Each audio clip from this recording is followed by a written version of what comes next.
employed so many youths. I'm here in the streets of Nairobi, heading to one of the government buildings to meet the government spokesperson to get the government's view on the situation of gambling in Kenya. Can you introduce yourself? My name is Colonel Retired Sarah Suguna, the government spokesperson. Does the Kenyan government recognize the problems with the gambling industry? Indeed, the government of Kenya is concerned about gambling because of the social consequences. So it does recognize it as a problem area that is doing everything to address.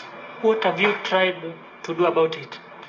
One of the ways the government has tried to address this problem is from an economic empowerment context, and in the sense that the government has put up so many economic empowerment programs for the youth. So the youth can take advantage of these empowerment programs and therefore move away from gambling, because some of them gamble on the excuse that they've got nothing else to do, that they are jobless. But the government has gone around that and introduced and rolled out several programs that are targeting the youth in terms of empowering them. Where's the fund that help the youth to start up their own enterprises?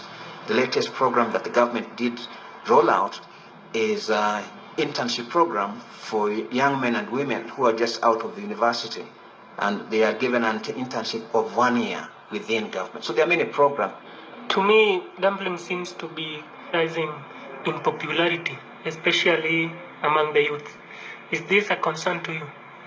It is a concern, not just to the Kenyan government, but it's a concern to countries that are developing, and even those that are developed, because the future of any country is actually defined by the skill set and the empowerment of the youth, because any country that's not investing in the youth has got no future. So as a country, we are concerned seriously about the well-being of our youth, who will be able to take this country to the next level of development. Coronavirus might make this situation worse. People who are gambling economically might see gambling as a way out of their problems. Should the government do more now?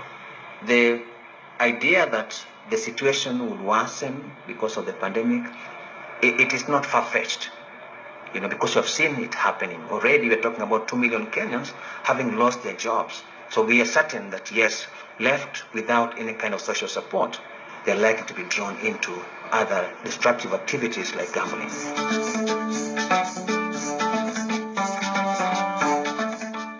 This meeting is being recorded. Hi, Jonah. Hi. It's lovely to speak with you again,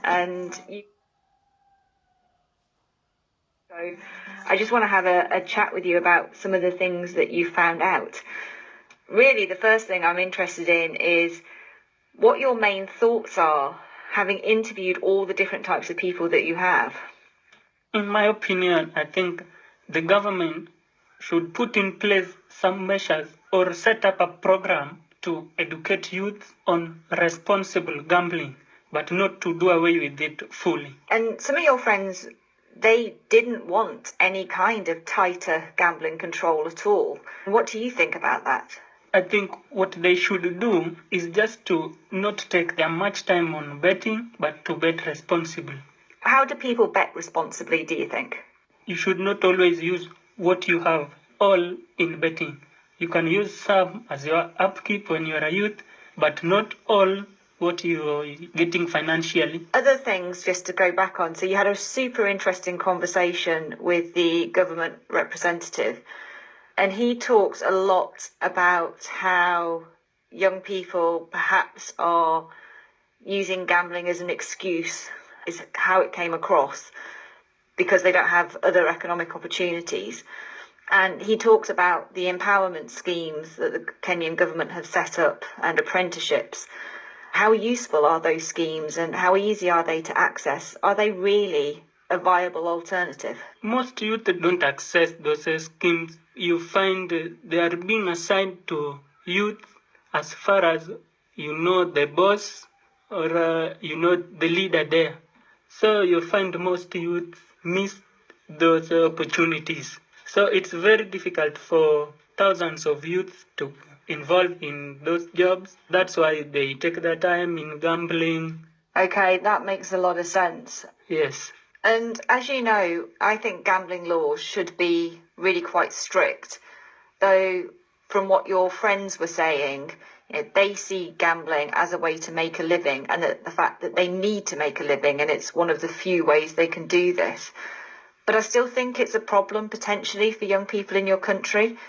And several people that you've spoken to, Jonah, have said that they think that there are concerns that perhaps yourself and your friends aren't pursuing other careers or other interests and instead are spending a lot of time gambling, and that might be an issue for the future of Kenya. What do you think about that? If they spend much time on gambling, they waste the energy which they can use in a construction site to improve the economy. Because of that, the economy will be down due to that wasted energy on gambling and the time. I'd rather say youth should focus more to the economy and use much of their time to do something that benefits the whole nation, but not them alone. And as a result of everything you've learnt over the past month or so, do you think this will change now how you gamble and how you bet? Yes, I think I am sure that my betting habit will change to some point and bet responsibly.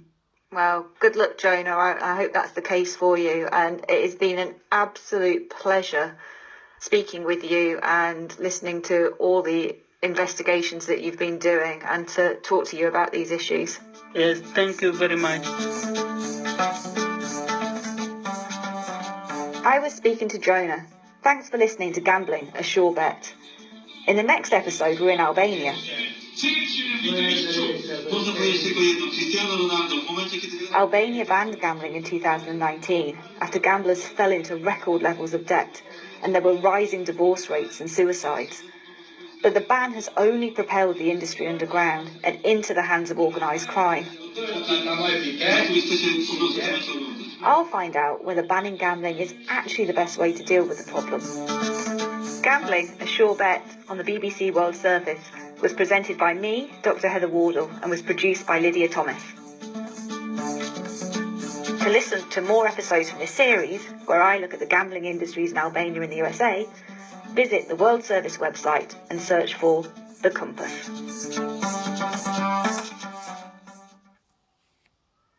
This is the BBC World Service, where every weekday the Newsday team brings you 3 hours of the latest news, business and sport.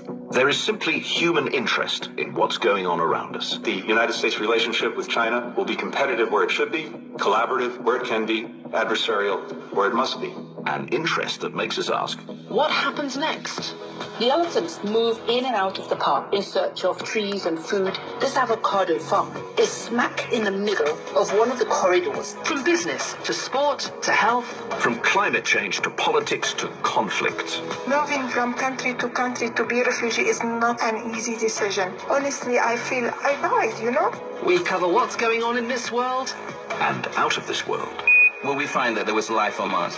I think that we'll find possible signs of ancient life, yes. Newsday, Monday to Friday from 4 GMT. I'm Gareth Mitchell with Technology this half hour here on the BBC World Service. Today, the latest warning that we should all be careful about the apps we're downloading onto our phones. What might look like an innocent game could quite possibly be malware, causing the phone to rack up unwanted purchases. Also today, the gadget that beams back measurements from ice-cold rivers under glaciers. And solar cells, not to put on the roof, but to use indoors. That's all on Digital Planet, coming up after the news. BBC News with Jerry Smith. President Biden has called on Americans to unite against systematic racism after a jury found the former police officer Derek Chauvin guilty of murdering George Floyd in Minneapolis. Mr. Biden said the conviction could help advance justice, but that such verdicts were much too rare. Chauvin will be sentenced at a later date. The president of UEFA says he wants to rebuild unity in European football.